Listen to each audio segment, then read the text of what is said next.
ин як гӯшаи парки технологӣ дар назди донишгоҳи давлатии омӯзгории тоҷикистон ба номи Садриддин Айнӣ мебошад ки аз ин ба баъд 3 соли навишаҷот дар овезаҳо, баннерҳо, пластикҳои аз ҷиҳати экологӣ тоза, шишаҳои органикӣ, оракал ва акрилро бидуни мушкилот амалӣ менамояд.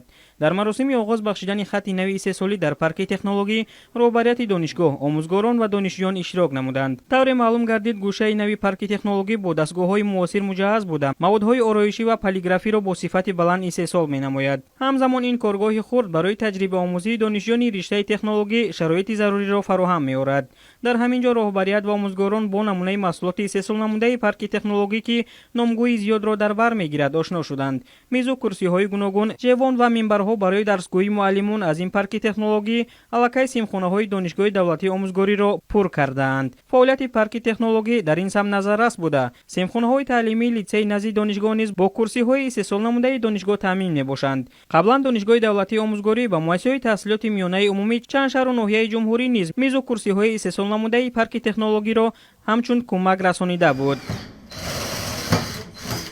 бояд гуфт ки ин парки технологӣ дар назди донишгоҳи давлатии омӯзгории тоҷикистон ба номи Садриддин Айнӣ соли 2015 таъсис ёфт, вале фаъолияташ чандон назаррас набуд. дар доираи ташаббусҳои роҳбарияти донишгоҳ ва бо мақсади дар амал татбиқ намудани дастуру супоришҳои асосгузори сулҳу ваҳдати миллӣ пешвои миллат, президенти ҷумҳурии тоҷикистон муҳтарам Эмомалӣ Раҳмон оид ба мутобиқ намудан ва тибқи талаботи замони муосир ба роҳ мондани фаъолияти муассисаҳои илмӣ ва таҳсилоти олӣ бори нахуст дар ин донишгоҳ истеҳсоли мизу курсиҳои замонавӣ ба роҳ монда шуд. роҳбарияти ин муассисаи олии таълимӣ нақша доранд ки дар оянда вазъи парки технологиро боз ҳам хубтар намуда фаъолияти онро мутобиқ ба талаботи замон ба роҳ монанд. дар идома роҳбарият ва омӯзгорон бо шароити хобгоҳи рақами 8 донишгоҳи давлатии омӯзгории тоҷикистон ба номи Садриддин Айнӣ ки барои устодон ва донишҷӯён пешбинӣ шудааст шинос шуданд. боиси зикр аст ки риёсати донишгоҳ барои беҳтар шудани шароити будубоши муҳассилин ва омӯзгорон дар хобгоҳ пайваста чораҷӯӣ мекунад. дар доираи ҳамин тадбирҳо дар назди хобгоҳи рақами 8 иншооти ёрирасон аз ҷумла нуқтаи ҷомашӯӣ бо дастгоҳу таҷҳизоти зарурӣ бунёд гардидааст.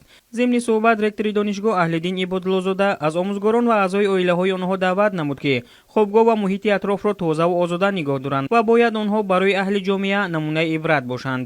зеро омӯзгор ҳамчун тарбиятгари насли ояндаи миллат, равшангари дилҳо ва ҳидоятгари роҳи ростӣ дар зиндагӣ мебошад.